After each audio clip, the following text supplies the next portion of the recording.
రామోజీరావు స్ఫూర్తితో మాతృభాష పరిరక్షణకు పాటుపడతామని రామోజీ ఎక్సలెన్స్ అవార్డుల ప్రధానోత్సవంలో తెలుగు రాష్ట్రాల సీఎంలో ప్రకటించారు. ఈ మేరకు మాజీ ఉపరాష్ట్రపతి వెంకయ్య నాయుడు, మాజీ సీజేఐ చేసిన సూచనపై వారు సానుకూలంగా స్పందించారు. పత్రిక ద్వారా తెలుగు భాషాభివృద్ధికి విశేష కృషి చేస్తున్న ఈనాడు గ్రూప్ 2 నిఘంటువులను అందుబాటులోకి తెచ్చింది. రామోజీరావు 7 ఏళ్ల క్రితమే రామోజీ ఫౌండేషన్ ఆధ్వర్యంలో 10 కోశాల రూపకల్పనకు పూనుకోగా పివి రంగనాయకులు పర్యవేక్షణలోని ప్రత్యేక బృందం 2 నిఘంటువులని తయారు చేసింది. రామోజీ ఎక్సలెన్స్ అవార్డుల ప్రధానోత్సవ వేదికపై వాటిని ఆవిష్కరించగా ఇందులో ఒకటి 1,33,000 తెలుగు పదాలకు తెలుగులోనే అర్థాలు వివరిస్తుంది. మరొకటి 86,000 ఆంగ్ల పదాలకు తెలుగు అర్థాలు తెలిపే డిక్షనరీ. తెలుగు భాషాభివృద్ధికి ఇవి దోహదం చేస్తాయని డిక్షనరీలను ఆవిష్కరించిన వెంకయ్య, జస్టిస్ ఎన్వి రమణ అన్నారు. తెలుగు ప్రభుత్వాలు పాలనలో తెలుగును మరింత ప్రోత్సహించాలని కోరారు. తెలుగు భాషపై రామోజీరావు గారికి ఉన్న మమకారం అనంతం.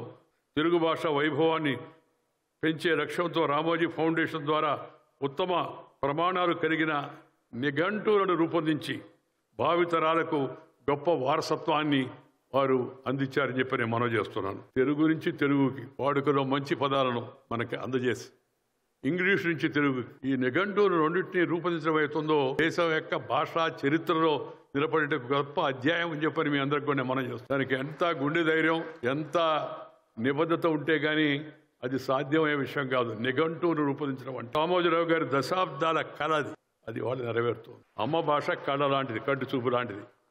ఇంగ్లీషు కళ్ళద్దాలు లాంటిది. కంటి చూపు ఉంటే కళ్ళద్దాలు పనిచేస్తాయి. కంటి చూపే లేదనుకోండి, రెబాన్ గ్లాసు పెట్టుకున్నా జుబాన్ నుంచి ఏమి రాదు. అందుకని ఈ విషయాన్ని గుర్తించాలా. 2 ముఖ్యమంత్రులు ఇక్కడ ఉన్నారు. నేను వారిని కోరేది ఏంటంటే పరిపాలనలో తెలుగు భాషకు మంచి ప్రోత్సాహాన్ని ఇవ్వండి.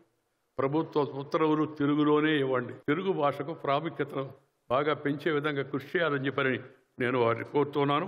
భాష పోతే మన శ్వాస పోయినట్టే.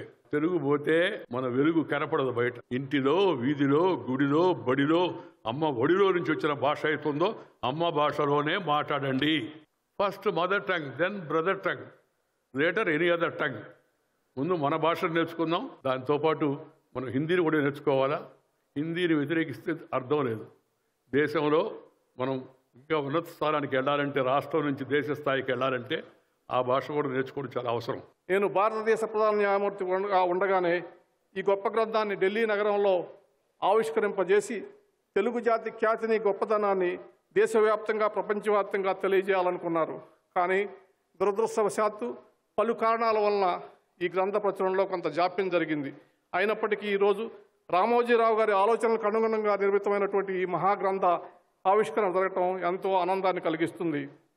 రామోజీరావు గారు అంటుండేవాడు తరచుగా, ఈ గ్రంథాల ప్రచురణతోనే పని అయిపోదని, తెలుగు భాష ప్రజల భాషగా నిరంతరం మార్పులతో అభివృద్ధి చెందుతూ ఉంటుందని, ఆ మార్పులను ఎప్పుడప్పుడు గమనిస్తూ ఈ నిఘంటువుతో ముద్రణలోనూ అంతర్జాలంలోనూ నవీకరించాలని, అందుకోసం ఒక శాశ్వతమైనటువంటి వ్యవస్థ అవసరమని అంటుండేవాడు.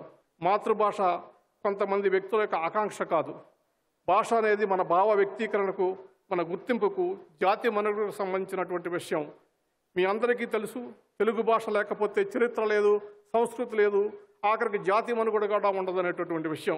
తెలుగు జాతి, సంస్కృతి, సాంప్రదాయాలను సంపూర్ణంగా వాటి వికాసాలను పరిరక్షించేందుకు రామోజీరావు గారి జీవితం ఆదర్శంగా తీసుకుని జాతి పునర్నిర్మాణానికి అంకితం అవుతే మనం ఆయనకు అర్పించగలిగినటువంటి నిజమైనటువంటి నివాళి. రామోజీరావు స్ఫూర్తితో పాలనలో తెలుగును అమలు చేస్తామని ముఖ్యమంత్రులు ప్రకటించారు.